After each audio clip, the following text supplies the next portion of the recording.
Менің алдымда тұрған мына бума ақшалардың барлығы қазақстандықы емес. Мысалы 50 деген таңбасымен бұл жасыл болады екен, 5 деген көк болады екен, қызыл 100 деген қызыл болады екен.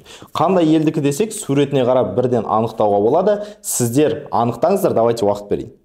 Әрине, білетін адамдар бірден айтады, мына сурет Қытайдың ұлы көсемі, Қытайдың кезіндегі социалистік эрасындағы, әлі социализм кезіндегі эрасындағы Қытайдың дейтін пір тұтатын адамдары Мао Цзэдун деген кісі. Яғни мынау қытайлық юань. Енді қазір қарайтын болсақ, Қытайдың экономикасы өте жақсы көтеріліп келе жатыр. Соған байланысты көп адамдар ақшасын инвестиция жасаған кезде бір бөлігін юаньға да салып қойса деген пікірлер бар. Мен өзім жеке алып қарайтын болсақ, ақшамның бір бөлігін юаньға да салып қоямын деп шештім. Себебі Қытайдың экономикалық даму деңгейін көретін болсақ, өте үлкен. Мысалы, сіз кез келген YouTube-қа, басқа жерге, мысалы, China, немесе мен ағылшынша жазамын да айтамын, GDP growth деп жазсақ, көп кәдімгідей көруімізге болады да. Бұрындары қатты өскен еді, қазір дейтін темптары кішкене азайып қалды, бірақ сонда да темптары өте жақсы да, өте жақсы. Сондықтан Қытайдың экономикасы өте жақсы өсіп келе жатыр, юань алса болады. Бірақ осы видеода давайте нақты айтайық, осы юаньды аламыз ба, алмаймыз ба, әлде мүмкін басқа активтарды сатып алған дұрыс па екен, сонымен салыстырайық. Сол үшін сіздерге мынандай бір эксперимент жасағым келіп тұр. Ойлаңыздар, сіз 2008 жылы дәл осындай 28 қараша күні тұрсыз. Сол кезде сіздің қолыңызда 100 мың теңге бар.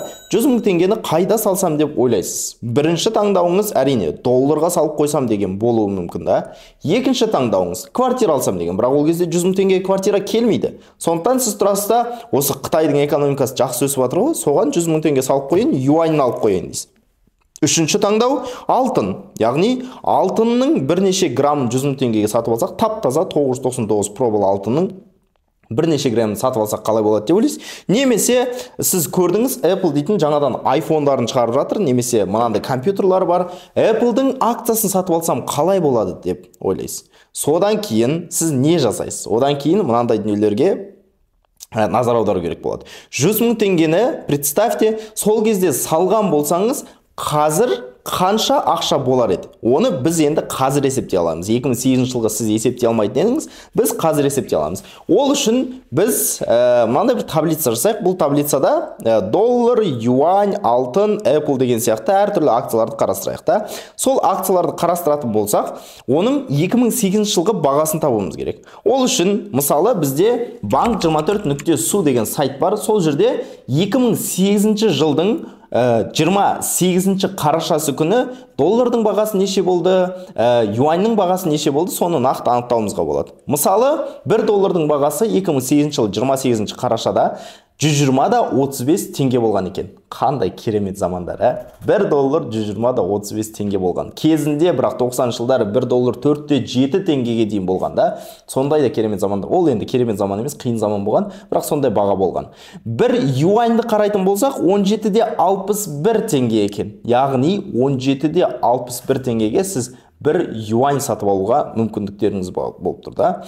Одан бөлек 2008 жылы алтынның бағасы қандай десек, бұны табу кішкене қиындау болды, бірақ интернетті кішкене ақтарсаңыздар, алтынның бағасының таблицасын көруге болады. Ұлттық банктың сайтынан көремін десеңіз, ол жерде ең соңғы ақпарат, ең ескі ақпарат 2017 жылға 2008 туралы ақпарат жоқ екен, бірақ интернетті қаза отырып мен тауып алдым. 2008 жылы 28 қараша күні бір алтынның 1 граммының бағасы 3166 доллар болыпты, бір унциясының бағасы 98486, доллар емес, теңге. 98486 теңге болған екен. Енді бізге граммен есептеген оңай, сондықтан алтынның 1 граммның бағасы 3166 теңге.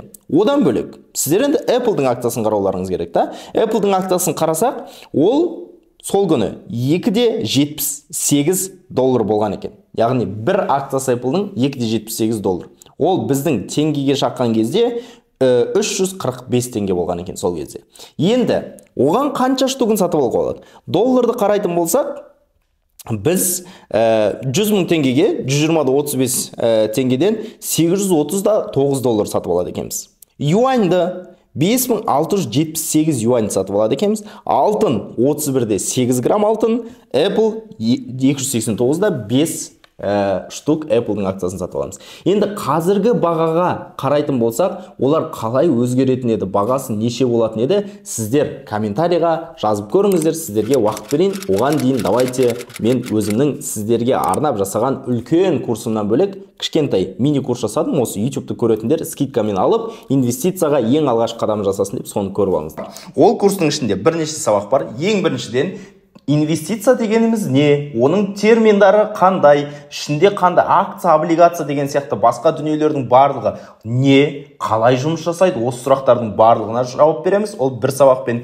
Келесі сабақта биржа деген не? Биржаның қандай түрлері бар? Ол биржада қандай брокерлар жұмыс жасайды? Осы сұраққа жауап береміз. Үшінші сабақта брокер деген кім? Оның комиссиялары қандай? Брокер бізге не үшін керек? Акцияны сатып алу үшін брокерлік шот ашу міндетті ме, міндетті емес пе? Үшінші сабақта соны жауап береміз.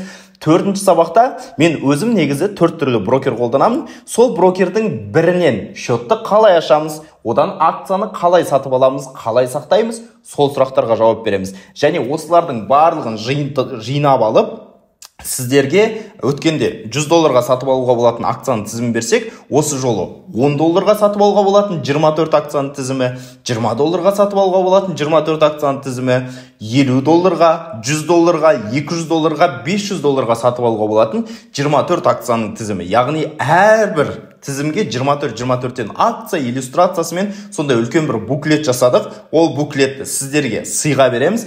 Сыйға болғанда енді сол курстың бір бөлігі ғой. Осындай мини курс, яғни кіріспе курс деп атадық.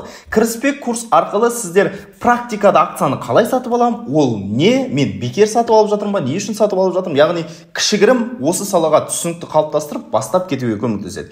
Ары қарай осы курстан кейін мүмкін сіздер осы салаға енуге, қаржыңызды дұрыстауға, менің үлкен ауқымды қаржылық еркіндік деп аталатын курсыма қарай өтуге сіздерге жақсы жол болуы мүмкін. Сондықтан осы курсты сіздерге ұсынамын. Бірден ожиданияларыңызға келейік. Тым керемет, ойбай, осы курсты оқи салып, әлемдегі бар ақпаратты біліп кетем. Инвестициядан бәрін білемін, ақша керемет қырып тауып кетем, қаржылық еркіндігім керемет болып кетеді. Ондай дүниелердің барлығынан бас тартамыз да, себебі акцияға, облигация, инвестиция деген кемінде 5-10 жыл талап етеді. Бұл біріншіден. Екіншіден, бұл енді бұндай кішкентай курста оның барлығын түсіндіру мүмкін емес. Бірақ өте үлкен қазына, бұл курс сіздерге осы жақсы керемет жол бар да, біздің барлығымыз айналысып жатқан инвесторлардың жолы бар. Сол жолды бастауға, қадамдарыңызды жасауға көмектеседі. Негізі бағасы дейтін мен өткенде 15 000 теңге қоямыз деп шештік, бірақ дәл осы видеоны көріп отырған адамдарға 5555 теңгеден болады. Курсты қалай сатып аламыз? Сіздерге скидкамен 5555 теңге дедік. Ешкімге жазудың басқаның қажеті жоқ. Осы видеоның астында сілтеме бар. Сол сілтемені бассаңыздар, web.courstor.com-нан менің суретім бар, және кіріспе курс деп аталатын курс ашылады. Бағасы 5555 теңге деп әдейі қойып қойдық. Ішінде сабақтарын көрсек, міне кіріспе сабақ, инвестиция терминдары, биржа және брокер, Jusan Investқа шот ашу, Jusan Invest инструкциясы деген бар, және осыдан кейін қорытынды сабақ деген бір сабақ болады. Осылардың барлығы қамтылған, және осыған рейтинг әлі ештеңе жоқ, себебі әлі ешкім оқыған жоқ та, сіздерге арнап жасадық. Сатып алу деген кнопка бар, көк. Сол сатып алу деген кнопканы бассақ не шығады?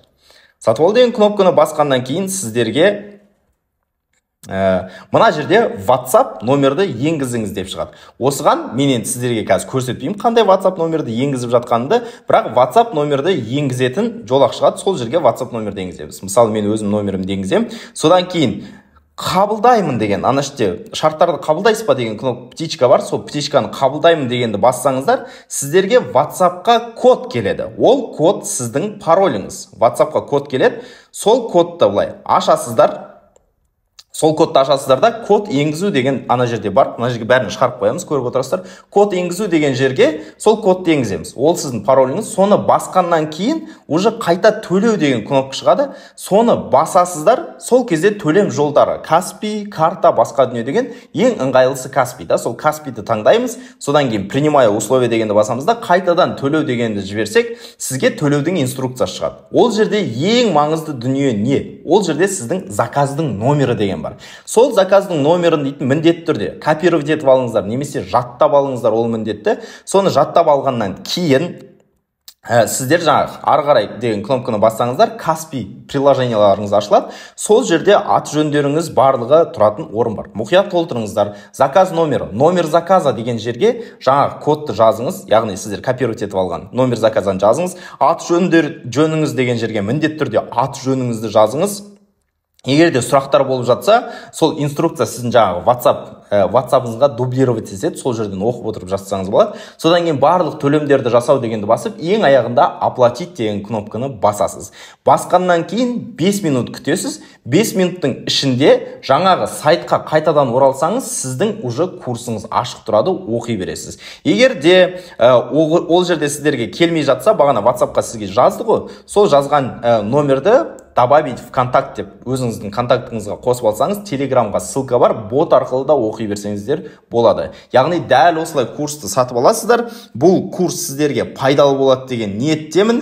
Барлығыңызды осы курста күтемін. Бұл курстан өте жақсы білім алып шығасыздар. Мен оған сенімдімін. Білімдеріңіз берекелі болсын. Ал енді бастайық. Осы видеоның астында сілтемеге басыңыздар. Видеоны көрдім деп сілтемеге басыңыздар. Курсқа тіркеле беріңіздер. 5555 деген мен ойымша кез келген адамның қолы жететін дүние. Сіздерге арнап әдейі осындай арзан курс жасадым. Оқыңыздар. Хорошо, кеттік. Ал енді соңғысы өте қызығы, давайте рейтинг жасайық. Орындар берейік, яғни 4-ші орын деген ол ең слабый инвестиция болсын 2008 жылдан бастап та, 3-ші орын одан кейін, 2-ші орын одан кейін, 1-ші орындағысы осы 4-інің арасында ең мықты инвестиция. Сөйтіп қарайтын болсақ, әрине біз доллардың бағамын бүгінгі күнмен есептеп, юаньның бағамын бүгінгі күнмен есептеуім керек. Оны сіздер барлығыңыз білесіздер. Ұлттық банктың сайтынан да кез келген валюта айырбастайтын пункттарда барлығынан көрсеңіздер болады.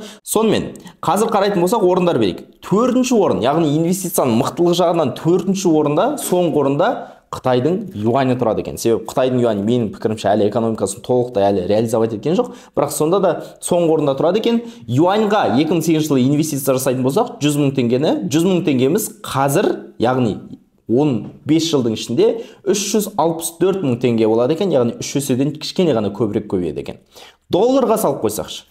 100 мың теңгені, ол 3-ші орында болады екен, инвестиция мықтылығы жағынан 381.690 теңге болады екен.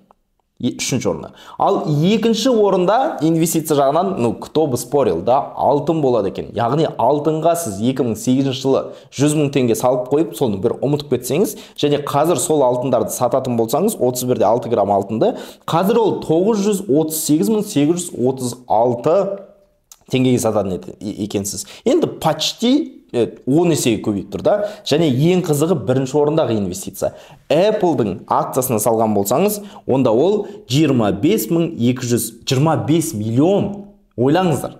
25 миллион 264 мың теңге болады екен. Енді нақтырақ айтатын болсақ, 25 миллион 263 мың 345 теңге болады екен. Ойлаңыздар. Ол дегеніміз 100 мың теңге саласыздар, 100 мыңды 25.263 мың, мен нөлдерге кішкене шатасып атым да, 225 миллион 263 мың дей салайықшы.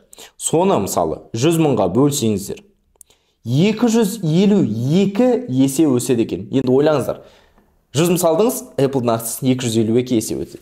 Сондықтан да мен сіздерге жаңа бердім ғана 5555 теңгелік мини курста. Сол мини курсты оқысаңыздар, сол жерде акция деген не, биржа деген не әртүрлі талқыланады. Және бір брокер арқылы, мысалы Apple сияқты акцияларды сатып алып, 10-15 жылға ұмытып кету, яғни сатып алып сақтап қоюдың да жолдары көрсетіледі. Соны көріңіздер. Ал бұл видео сіздерге қызық болса, entertainment үшін ғой, қызық үшін, мүмкін там инвестициялық перспективаларды қарау үшін, ол сіздерге қызық болып жатса, бұл видеоға лайк басыңыздар, достарыңызға жіберіңіздер, алтын алайын ба, доллар алайын ба, не алайын деп қызығып жүргендер болса көрсін. Сіздер қалай ойлайсыздар? Алдағы 15 жылда осы 4 инвестицияның қайсысы мықтырақ болады? Доллар ма, алтын ба, Apple-дың акциясы ма, әлде юань ба? Сіздердің пікірлеріңізді мен қуана оқуға дайынмын.